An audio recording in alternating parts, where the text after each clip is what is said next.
Hi friends. இன்றைக்கி ரொம்ப சிம்பிளான ஒரு ஸ்நாக்ஸ் ரெசிபி தான் செஞ்சுருக்கிறேன்.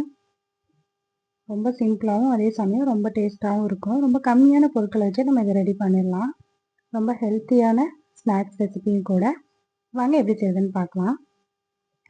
நான் அதுக்கு வெறும் 3 பொருட்கள் தாங்க எடுத்து வச்சுருக்கேன்.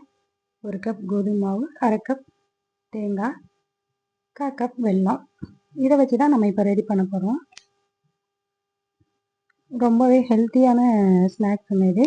நம்ம பிள்ளைங்களுக்கு ஸ்கூல் விட்டு வர பிள்ளைங்க, இல்லை வீட்டில் லீவில் இருக்க பிள்ளைங்க எப்போ வேணால் செஞ்சு கொடுக்கலாம். எந்த டைம் வேணால் செஞ்சு கொடுக்கலாம். ரொம்ப ஹெல்த்தியான ரெசிபி. நான் இதை பண்ணுறதுக்கு 1 கப் கோதுமை மாவை இதில் வறுத்து எடுத்துக்கிறேன். நல்லா பேன் ஹீட் ஆனதும் சிம்மில் வச்சு நம்ம மாவு போட்டு வறுக்க வேண்டியது தான். நம்ம இப்படி பண்ணுறதை விட முழு கோதுமை இருக்குது இல்லையா, அதை வாங்கி கழுவி நம்ம காய வச்சுட்டு நல்லா கோல்டு கலராக வர வரையும் அந்த ரோஸ்ட் பண்ணிவிட்டு அதை நம்ம மில்லில் கொடுத்து அரைச்சி பட்டு மாதிரி அரைச்சி வச்சுக்கிட்டோம்னா இது போல் ரெசிபி பண்ணுறதுக்கு நமக்கு யூஸ்ஃபுல்லாக இருக்கும்.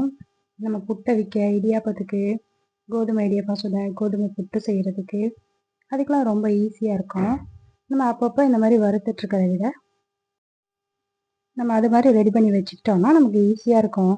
டக்குன்னு எடுத்து நம்ம இடியாப்பம் புட்டெல்லாம் எடுத்து டக்கு டக்குன்னு செஞ்சிடலாம். இது மாதிரி அப்பப்போ வறுத்துட்ருக்க வேண்டியதில்லை.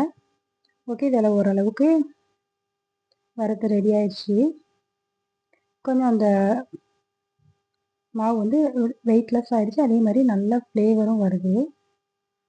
இந்த அளவுக்கு வறுத்துக்கிட்டால் போதும். இது பச்சை மாவில் செஞ்சிடாதீங்க, அவ்வளோ நல்லா இருக்காது.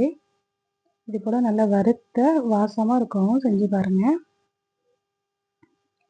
இப்போ நான் இது ஆரோலாம் வைக்கலை, டைரெக்டாக அது சூடான பாத்திரத்துலேயே நான் அந்த பாத்திரத்துலேயே செய்கிறேன். நம்ம வேறு எக்ஸ்ட்ரா ஒரு பாத்திரம் வச்சாலும் நம்ம தானே அதை வாஷ் பண்ணிகிட்ருக்கணும். ஸோ நான் அதுலேயே தேங்காய் சேர்த்துட்றேன். தேங்காய் போட்டு நல்லா கிண்டி விட்டதுக்கப்புறமா நம்ம இது ஸ்வீட் ரெசிபி இல்லையா, அதனால் கொஞ்சமாக ஒரு பிஞ்சுக்கும் கம்மியாக அளவு உப்பு சேர்த்துக்கிறேன். ஜஸ்ட்டு கொஞ்சோன்னு எடுத்து ஒரு பிஞ்ச் அளவு தான் சேர்த்துருக்குறேன். அதே மிக்ஸ் பண்ணி விட்டுட்டு நம்ம வந்து வெல்லம் பாகு எடுத்து வச்சுருக்கோம் இல்லையா, பாகில் அது 1/2 டம்ளர் தண்ணி விட்டு வெல்லம் கரையிற வரைக்கும் காய்ச்சி வச்சுருக்கேன். அதுவுமே ஆறலை, சூடாக தான் இருக்குது. ஆற வைக்க வேண்டியதில்லை, சும்மா சூடாகவே சேர்த்துக்கலாம். ஏன்னா அது ரொம்ப ஹீட்டாக இருக்கிறதுனால நம்ம கரண்டி வச்சு கிண்டி விட்டுக்கிடுவோம். ஏன்னா மாவு, வெல்லம் எல்லாமே சூடாக இருக்குது. ஸோ நம்ம கையை வைக்க வேண்டாம் இந்த டைமில். கொஞ்சம் நேரம் கழித்து ஆறுனதுக்கப்புறம் நம்ம இது மாதிரி மாவை ரெடி பண்ணிக்கலாம். ரொம்ப தண்ணியாகவும் இல்லாமல் கெட்டியாகவும் இல்லாமல் சப்பாத்தி மாவு பதத்துக்கு நம்ம பிசைஞ்சு எடுத்துக்கலாம்.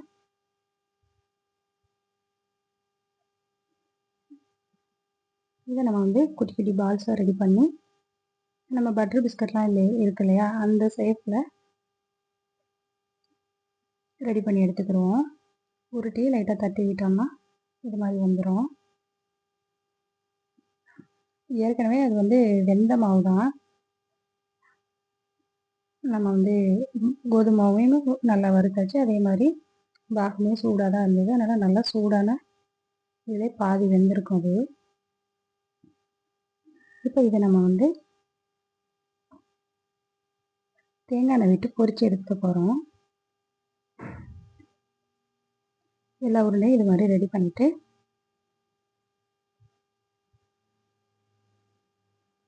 இப்போ நம்ம பேனை ஹீட் பண்ணி தேங்காய் எண்ணெய் விட்டு நம்ம இதில் சேலோ ஃப்ரை மாதிரி போட்டு எடுத்துக்க போகிறோம். அது அந்த கிளிப் வந்து டிலேட் ஆகிடுச்சு, சாரி. தேங்காய் எண்ணெய் விட்டு நம்ம இது எல்லாத்தையும் போட்டு நல்லா கோல்டு கலராக வர வரைக்கும் மீடியம் ஹீட்டில் வச்சு ஸ்லோலையும் வச்சு மாற்றி மாற்றி வச்சு நல்லா கோல்டு கலராக வர வரையும் திருப்பி விட்டு பொரித்து எடுத்துக்குவோம். இது நம்ம செஞ்சிட்ருக்கும்போதே வீடே கமகமன்னு வாசமாக இருக்கும். அந்த தேங்காய் எண்ணெய், தேங்காய், கோதுமை மாவு இதெல்லாம் வந்து வீடே வந்து கமகமன்னு வாசமாக இருக்கும். பிள்ளைங்களாம் விரும்பி சாப்பிடுவாங்க. நீங்கள் ட்ரை பண்ணி பாருங்கள். நாங்கள் சின்ன பிள்ளைங்களாம் எங்கள் அம்மா இது மாதிரி தான் செஞ்சு கொடுப்பாங்க. ஸோ இப்போ நான் எங்கள் பிள்ளைங்களுக்கு அதை தான் நாங்கள் செஞ்சு கொடுக்குறோம். ஓகே ஃப்ரெண்ட்ஸ், வீடியோ பிடிச்சிருந்தா லைக் பண்ணுங்கள், ஷேர் பண்ணுங்கள், கமெண்ட் பண்ணுங்கள், மறந்துடாமல் சப்ஸ்கிரைப் பண்ணிக்கோங்க. தேங்க்யூ.